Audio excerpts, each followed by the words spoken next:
After a woman murdered her husband in his sleep, would the courts consider the decade of violence that she had endured?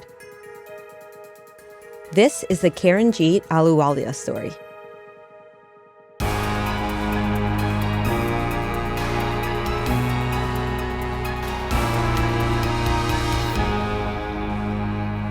Hey, Megan. Hi, Aim. Hi. This is the last of our International Women's Month cases.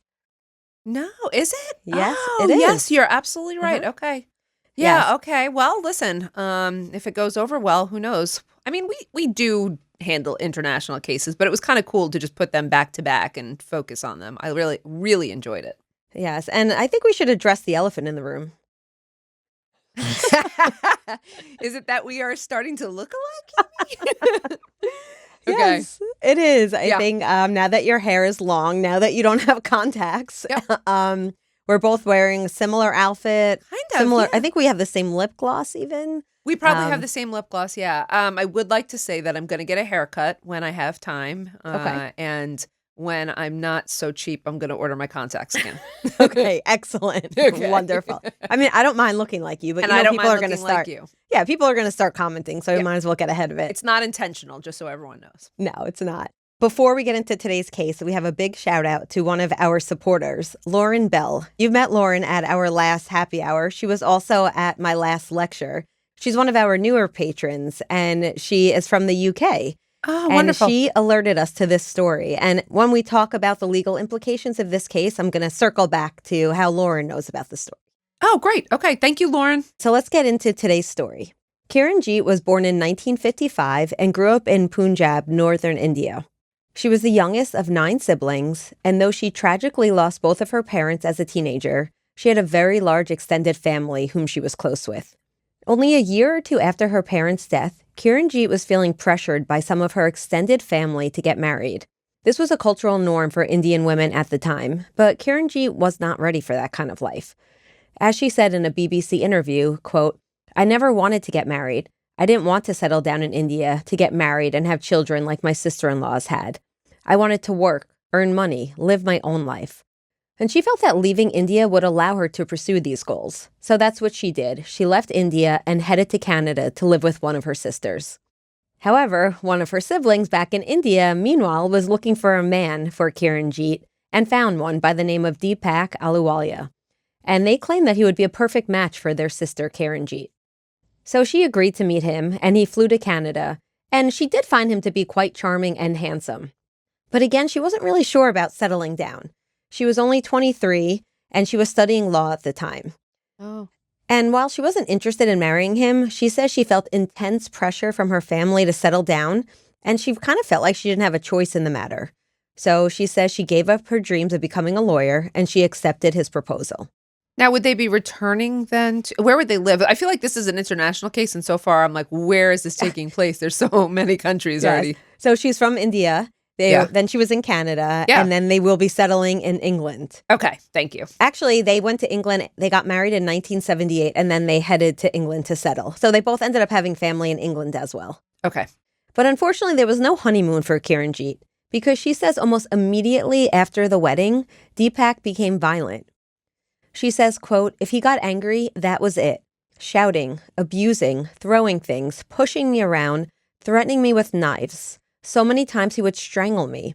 I would end up with bruises and unable to speak for a few days." Ugh.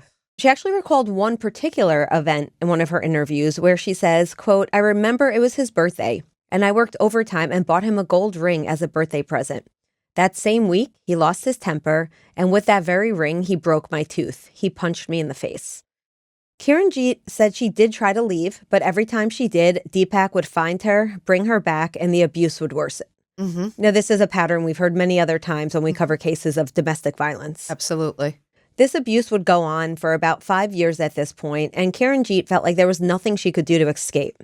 When the couple went to India to visit family, Kiranjit told her older brother about the abuse. She says that her family was initially upset, but after an apology from her husband, they convinced her to stay in the marriage and return with him to England. That's a shame. Yeah, and she did do just that. But as soon as they were back in the UK, she says his abuse escalated. Mm-hmm. Kiranjit endured being kicked, punched, slapped, beaten with belts, shoes, and pieces of furniture. She says she was threatened with knives and hot irons and nearly strangled. He also threatened to kill her on several occasions. Amy, do they have any children? Not yet, but Okay. there will be children that get introduced shortly. Okay. And I also want to mention that in addition to the physical violence, he also would not allow her to see her friends and isolated her at home, Of course. saying that he didn't want her to become westernized. So he did not let her leave the house at all. Mm-hmm. And you did just ask about children. Well, she was feeling pressure to have children because that was kind of the trajectory, right? You get married, you have children. Her loved ones were saying things will get better if you have children. So maybe that's what you need to do. So she went ahead and she did have 2 sons with Deepak. But as you could imagine, despite what loved ones were telling her, becoming a mother did not keep Deepak from abusing her. The abuse continued and perhaps some would say even got worse. Do we know if he was abusing the children? That's a good question. I couldn't find any reports that he was abusing the children. So I don't know, it's possible. But. Okay. Kiranjit says once again she attempted to seek help from her family, but again they said just to go back and be a good wife and that it was her duty to make the marriage work. So Kiranjit says with no outside support, she felt that she was stuck. And the longer the marriage went on, the abuse continued. And it became, as I mentioned, it was physical. It also was emotional. And Deepak also began having extramarital affairs and started demanding money from Kiranjit. It's unclear what type of work Kiranjit did during the marriage, but it does appear that she was working, because she mentioned working overtime. Now, it's very possible that this angered him because, again, he tried to keep her in the home. So I would imagine that that didn't make things any easier. And Kiranjit said his behavior continued to escalate, and she became so desperate to get out that she even told her doctor about the abuse, and she tried to get a court order. Wow. Sources didn't specifically say a restraining order, but from the language, it seems likely that that's what she was pursuing. It's unclear why it was not granted. Right. There's also reports that she ran away. And again, there's nothing that says exactly where she tried to run to. Was she going to family or friends, or was she trying to seek out a shelter? But regardless, he would always find her and bring her back. And again, she says she felt trapped. And this is in the 80s. They married in 78, right? So I guess this is in the 80s. Also Correct. acknowledge that we are nowhere near where we are now with victim rights and shelters and help and restraining orders and the acknowledgement from the courts about how serious domestic violence is. Yeah, that's a good point.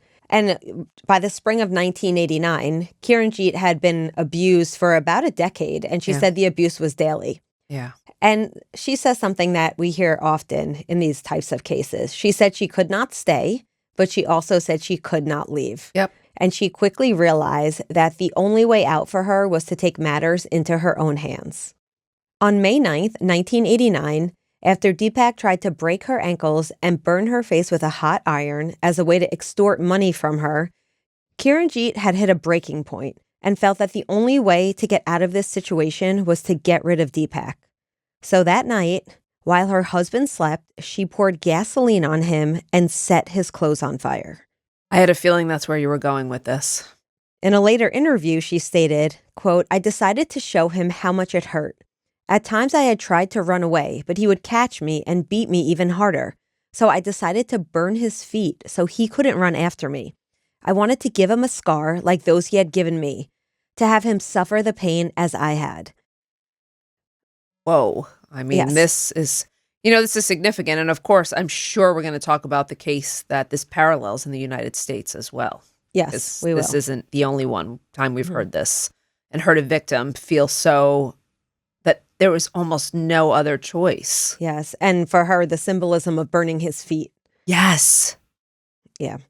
She says after she set the fire, she took her sons and left the house.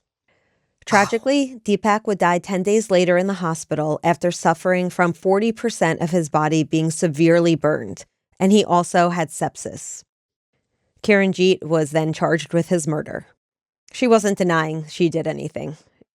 I'm not sure if Kiranjit was offered a plea, but her case would go to trial, and her trial would begin about 7 months after this happened. In December of 1989, this case would go to trial. The prosecution would argue that although on the night of the event she had been threatened with a hot poker, the fact that she waited until her husband had gone to sleep was evidence that she had time to, quote, cool off. Now, self-defense often requires no cool-down time. Right. So that's really what we're going to focus on here. And we're going to get back to that in a moment, but I just want to tell you a little bit more about what the prosecution was arguing. The prosecution also claimed that she had mixed a caustic soda with the gasoline to create more of an accelerant, and then she poured it on her husband. So again, they're just trying to give the jury proof that this was premeditated. Okay. Lastly, the prosecution suggested that Kiranjit was motivated by jealousy because of her husband's repeated affairs. Got it. What I found pretty surprising was Kiranjit's counsel did not make any claims about the violence that she endured. I'm not sure what their defense was at all, but I can tell you that she was found guilty of murder and she was sentenced to life in prison for the murder of her husband. Well, so I'm not surprised about that outcome at that time, but we don't know what her defense was. Ugh. Well, you couldn't probably there was no battered woman's defense then, was there? Okay. There was not. I think probably the defense was what we often see, which is just to create reasonable doubt, because that's really all the defense needs to do. It's possible they used self-defense, but not battered woman syndrome specifically, because there were aspects probably of premeditation. So it's possible they did say that she feared for her life or, something like to that nature. But yep. And the big issue, again, was the fact that there was a cooling off period. And at this time, battered woman syndrome was not recognized. Right. Spoiler alert, this was the landmark case in which it would be. Yes. I think you knew I was going there anyway. Yeah, of course. So how did we actually get to that point? Well, while she was incarcerated, an organization called Southall Black Sisters fought for her release. Now, from what I gather, they heard about her case and became her advocates rather than her seeking out their help. From what I understand, I don't think she even knew she had a leg to stand on. But this organization, they were an up-and-coming organization at the time, and they just provided advocacy for Black and Asian women. Mm-hmm. But today, they are extremely successful and a very impactful nonprofit organization based in London. Wow. And they mostly specialize in domestic and gender-related violence. Got it. And when I say gender-related violence, I'm not talking about just domestic violence. They also focus on issues such as forced marriage and honor-based abuse. Ah, well, honor-based abuse is quite serious and really under-focused on. Yeah, they do really incredible work. So I would urge you to check them out if you're interested at southallblacksisters.org.uk. Interesting. Okay. So with this organization's help, Kiranjit was able to appeal some points from her case. And I would say there were some pretty strong points. The first appeal was on the grounds of insufficient counsel. Ah. And it would come to light that this was mainly since Kiranjit was not aware that she could have pled guilty to manslaughter on the grounds of diminished responsibility. Oh, my goodness. That's huge. That's huge to not tell your client that that's an option. Whoa, what? In addition, it was brought to light that she was suffering from severe depression when she murdered her husband, and her new counsel argued that because of her mental health, it had altered her decision-making abilities. Well, that's an interesting argument. I don't know if that's insufficient counsel per se in the first one, but not advising, I would say, look, maybe, but not advising your client that they could have pled to a lesser charge. Yeah. That's really negligent, so. And the courts agreed as well. The appeal was successful, and in 1992, Kiranjit's conviction was reduced to manslaughter. And after a retrial took place on September 25th, 1992, the court acknowledged that the time between the argument and the time of the incident, she had enough time to boil over rather than cool down. Oh, this is a new perspective because you don't often hear that in these kinds of cases, but there's plenty of literature that now tells us that, as much as we've always focused on this idea of the cool down period, but sometimes the cool down becomes, again, what they're calling a boil over period. The more time you have to stew about something, the more angry you become. That is so interesting. That definitely happens to me. Not comparing, but I wouldn't have thought of that, but that's very true. As I mentioned, this case would become a landmark case in the UK.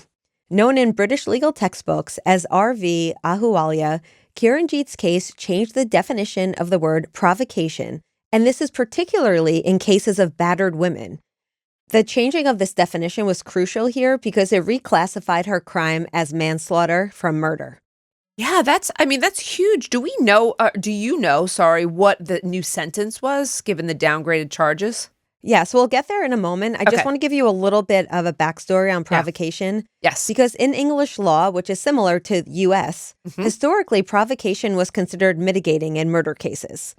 Now, in the UK, the Homicide Act of 1957 declared that in a murder case, a jury could consider whether the accused was provoked. Okay. But the burden was on the defense to prove the provocation. I see. Okay. Then there were some subsequent landmark cases that said provocation was a subjective test and a pure question of fact. So basically, that would mean that the evidence would have to show that the defendant actually lost self-control. That's a hard standard. It's a very hard standard, but I think most importantly to what we're discussing today, the response to the provocation had to be immediate retaliation. Right. If there was a cooling off period, then the court would find that the accused should have been able to regain control. Right. Therefore, it would be a murder charge. Got it. So now, as a result of Kiranjit's case, the court accepted that women who are victims of abuse may have more of a slow burn reaction when provoked rather than an immediate response. Wow. That's great. Yeah, so changing the definition of provocation in the legal system is a game changer. Yeah. Again, I want to underscore this because I'm not sure if people realize how big of a feat this is to change the legal definition of provocation. Now acknowledging this notion of cumulative provocation is something we hadn't seen before. Right. Yeah. It's really amazing. Yeah. And so I mentioned it was a landmark case, and that's how we heard of it because Laura, who we mentioned earlier, studied this case in law school. Ah, okay. Yes, that makes perfect sense. I love when we can geek out about law too. I love when we can case law, precedent, all of this. Yes. I do like that. And to go back to your question, you asked about the reduction in sentence. Yeah. She was sentenced to time served, so she was released almost immediately. So that would have only been about 4 years that she served. That is correct. Okay, good. Yes. Okay. And this release set a historic precedent because the public seemed to be on her side. And we know this could go either way. Yeah. Kiranjit publicly remarked that being in prison was the first time that she actually felt free in her life. And so the media was empathetic to her, and they portrayed her as a passive and vulnerable South Asian woman who was abused. I mean, that could have gone either way, but I will say a common theme that I've heard from women who were in long-term, seriously abusive relationships and who did go to prison afterwards, same sentiment. First time I felt free. First time, believe it or not, in prison, I felt unafraid in years. Yes. And many people credit this case with kind of changing the tides because it demonstrated how public perception can impact cases of domestic violence. Right. It also sent the message that women who kill as a result of repeated abuse should not be treated as cold-blooded killers, Right. especially with this new legal definition of provocation. Right. The same year as the appeal that she won, this ruling also led to the freeing of 2 other women who were in similar situations. Now, these women were Emma Humphreys and Sarah Thornton, and both of these are very well-known cases in the UK. Okay. Have you heard of either of these? No, I haven't. I'm going to give you a very brief rundown. Okay. In Emma's case, she was convicted of murdering her abusive boyfriend, who was also her pimp. Now, she would go on to spend a decade in prison before winning on appeals on the grounds of long-term provocation. Right. Again, it was Kiranjit's case that prompted her to appeal. Tragically, in that case, just 3 years after her release, she did die of an overdose. Oh. Then there was Sarah Thornton's case, which was pretty similar in that she killed her abusive partner, but she was sentenced to life, which in the UK is a long sentence. Yes, I know. We're not talking about the US here. Not that that's funny, but we hand those sentences out pretty easily. Yeah. In Sarah's case, her first appeal was rejected, but then after Kiranjit's case, the court acknowledged the toll that the years of abuse took on her, and she was convicted of manslaughter and released after serving only 6 years in prison. Okay. Wow. Very influential here. And those are just 2. There's several other cases as well where the ruling in Kiranjit's appeals affected them positively as well. And Amy, I'm just going to ask now, are you going to talk about the American case, Francine Hughes? I will get there before I do. Okay. I know that you were thinking that this whole time because that case is so similar, so parallel to this case. Right. Okay. I just want to tell you a little bit about what Kiranjit did after she was released. Yeah, absolutely. In 2001, she was honored at the first Asian Woman Awards in recognition of her strength, personal achievements, determination, and commitment in helping to bring to light the subject of domestic violence. She also wrote an autobiography called Circle of Light about her experiences. Ah, okay. Unfortunately, I didn't know about this book until I was almost done with my research for the case, so I didn't get to read it yet, but I will be. Oh, I was going to say yet. Don't Yes. worry. In 2007, a film was released called Provoked, and it was based on her autobiography. And while it's been said that there were several factual inaccuracies, as we often see when real-life events are used for inspiration for film, her autobiography has been republished now with the same title as the movie. And I think Provoked is a great title for her story. Isn't it? I was just thinking that. Like, wow, what a perfect title. According to BBC, Kiranjit still lives in England, and she said she's proud of the way that she has rebuilt her life over the last 3 decades. She says, quote, "I work hard, I have a job, my sons both graduated, and I'm a grandma now." Okay, so now we can finally talk about battered women syndrome and talk a little bit about the history of that term, both in our country and in the UK. Okay. Historically, women who killed their abusers would be labeled as having what was known as BWS, which stands for battered women syndrome. Mm-hmm. And this is simply a term that has been used to describe women who overreact to abuse that they have been receiving by their partner, and then they irrationally kill their abusive partner. Wow, I didn't know that. Okay. That was the first language. Oh, okay. Another commonly used definition, more contemporary definition, is that battered women syndrome is a pattern of signs and symptoms displayed by a woman who has suffered persistent, intimate partner violence. Okay. Now, this can include, and often does, psychological, physical, and sexual abuse. That one makes a lot more sense to me. BWS is not a legal defense in and of itself, but may legally constitute self-defense when using a reasonable and proportionate degree of violence in response to abuse. So that's important to mention because a lot of times we have legal definitions and psychological definitions, and we kind of don't know what is what. So BWS is not a legal concept. That's always interesting too. I don't know if you, it made me think of when I teach insanity. Yes. People go like, oh, he's insane. I'm like, yes, but insanity is a legal term. What is the actual diagnosis that qualifies someone for the insanity? Exactly. defense? So schizophrenia would be a psychological diagnosis, but insanity would be a legal concept. Same as competency as well. Yeah. It's also now more acceptable that all people, irrespective of their identity, can be victims of abuse. Right. So the term BWS is outdated because men are also abused by their partners and people who are non-binary. So we often will see the term now battered person syndrome. Yeah. But there really hasn't been a lot of research done on men and people who are non-binary. We don't know how these psychological effects differ between genders, if at all. Okay. But just like BWS isn't a legal defense, it's also not a psychological diagnosis. It's actually just a subcategory of PTSD. Ah, I see. Okay. Yes. Good to make that clear because I didn't know that. Yeah. Psychologist Lenore Walker coined the term in her groundbreaking 1979 book called The Battered Woman. That I knew. Yes.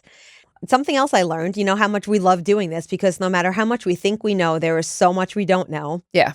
BWS is classified in the ICD-9 as battered person syndrome. Have you ever heard of the ICD-9? Just going to ask what that was. Yeah, Okay. so it's the International Classification of Diseases, which is basically a system for classifying diseases and disorders. It's used in the United States essentially to assign codes to diagnoses and procedures. But it is not in the DSM, which is the Diagnostic and Statistical Manual of Mental Disorders. So that's why we see it as a subcategory of PTSD, which is in the DSM. Wow. Yes. Okay. From what I gather, both of these are used for diagnosing medical conditions, but the key difference is that the ICD-9 is more used for like billing and administrative purposes, while the DSM-5 is a diagnostic manual. Okay. So one is like more of a practical administration. Exactly. Okay, I see. Okay, so you mentioned Francine Hughes. You teach about her case? In Women in Crime, I do. I had to think about that for a second because, in all the different classes, I have to think about what I teach. But yeah, I do teach about her case when I teach Women in Crime. I'm surprised we never covered that case. It's definitely been on our list. You know why I didn't cover it? Because you told me it was on your list. It was on my list. Yeah.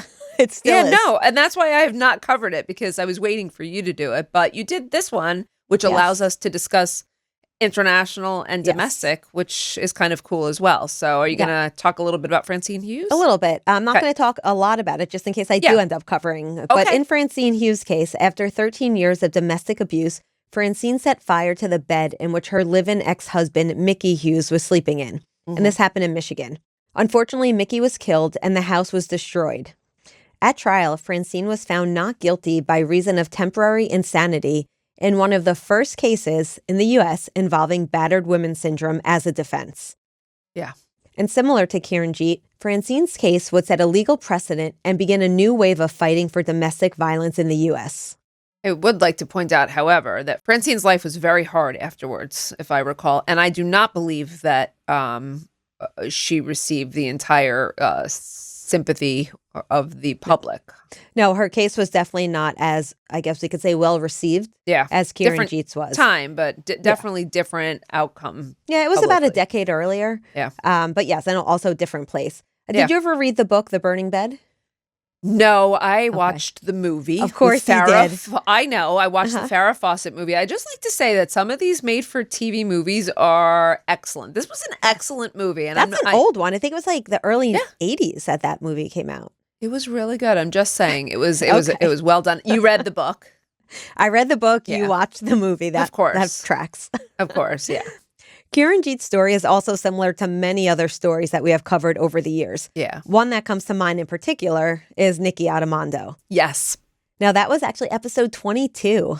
What are we on now? Yeah. Are you kidding? That was episode 22. I mean, we did do an update. I believe it was around September of 2023. But the original episode on Nikki's case came out in July of 2020. That's crazy. Oh my gosh. So for those of you who don't know about Nikki's case, Nikki was convicted of murder after shooting and killing her domestic partner.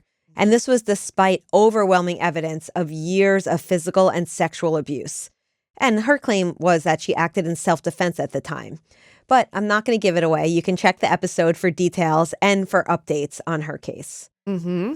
Okay, so let's circle back to Kiranjit. What kind of theories can help us understand her actions?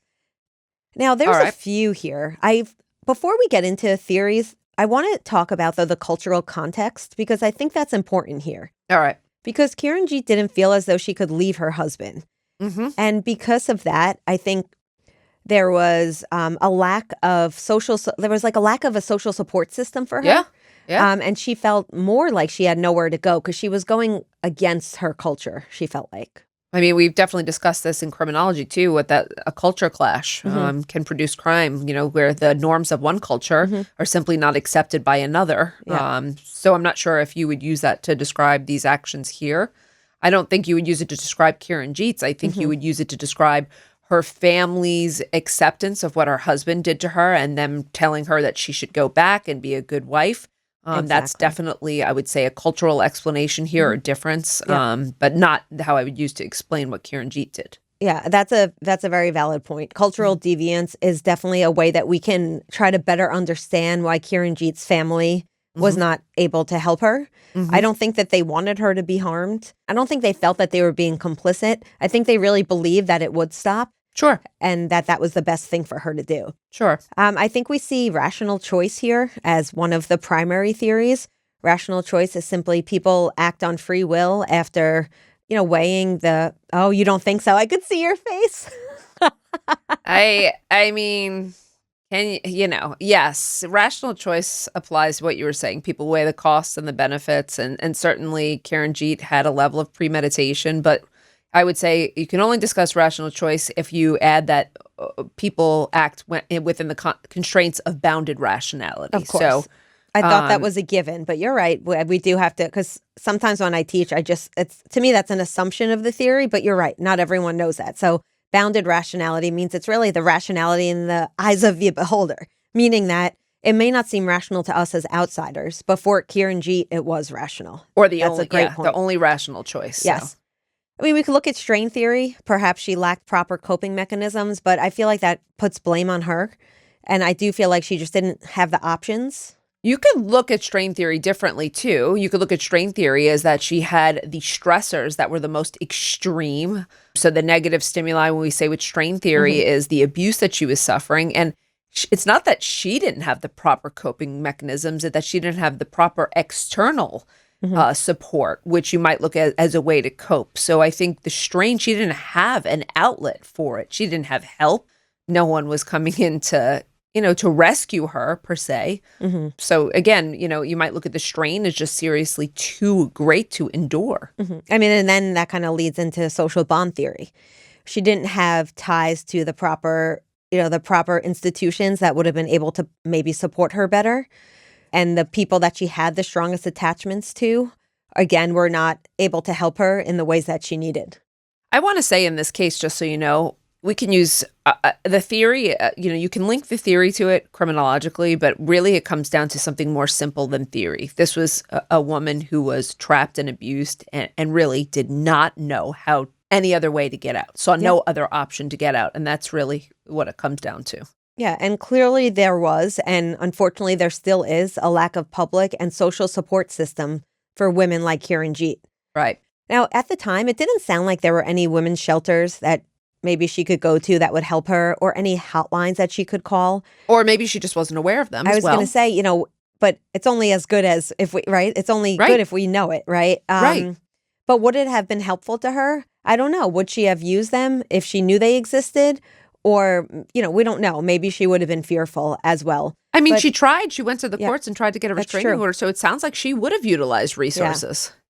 Either way, though, I think it's clear that people who are in these types of situations have more resources today than they did several decades ago. Yes, that's very true. Yes. As we have provided in many of our past episodes, we will have links in our show notes to resources for people who need help. 24/7, you can contact the National Domestic Violence Hotline at 1-800-799-7233 or go to thehotline.org for anonymous, confidential online support. And lastly, for international support, check out safeandtogetherinstitute.com/international domestic violence resources. This is where they list resources by country, which I think is so important because we have so many international listeners. Yep. This is one of those cases where it's so tragic that somebody lost their life. Yeah. Of course. This case changed many other people's outcomes. Yeah. I think it's one of the more important landmark cases that we've covered. Yeah, for sure. Absolutely. Yeah. Before we go today, we have a question that's a bit lighter. Well, that's good. I think I enjoy the lighter questions at the end of our heavy episodes. I do too. And this is one of my favorite questions. You're going to see why. Okay. This person wants to know, what is Toby and Chloe's personalities like? Haven't heard much about the fur babies lately. Oh, no. Have we been neglecting talking about our fur babies? I'm actually surprised, though, because I feel like I talk about Toby so much in my life that I feel like you do, too, just so you know. Yes. If you don't mind, I'll go first. Go for it. Toby is very clueless. He always has a blank stare. He hits his head on the floor when he sneezes. He runs into walls. He's not blind.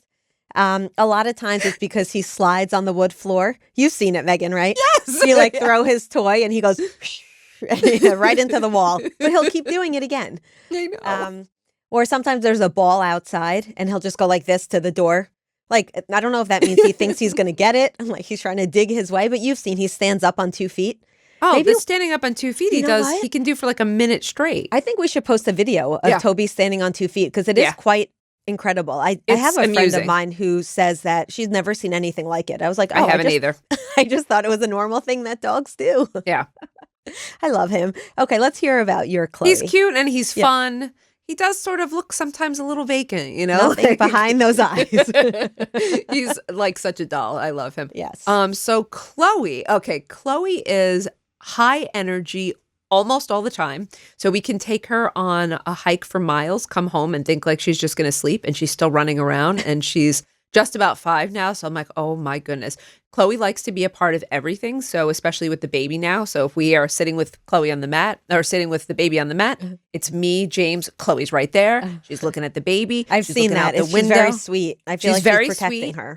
Chloe can play and wrestle like no other, but she can be tender and just a doll and a big baby like no other. I think she is super fun. She is super high energy, and I love her. I'm excited that I think Hannah is going to have a great friend to play with, Aw. who probably has more energy than James and I. So, Aw. yeah, very fun. I like Chloe a lot. She's a good one. She She's is. very Yeah, sweet. she is. Thank you so Thank much you. for that Yeah. question. Yeah, great question. Fun question. Thank you. Yeah, so again, as we said before, I don't think we can say it enough that, a lot of the work we do is very heavy. So it's nice sometimes to be able to lighten things up a bit. Yeah. So thank you so much for that question. As always, if you have a question for us, please feel free to message us at womenandcrimepodcast.com/contact. And as a reminder, if you're a patron at the Lifer tier, your question is guaranteed to be read on air. All right. Well, thank you all again so much for joining us today. And we hope to catch you next time on Women in Crime. Women in Crime is written and hosted by Meghan Sachs and Amy Shlosberg. Our producer is James Varga. Script editing is by Abagail Belcastro.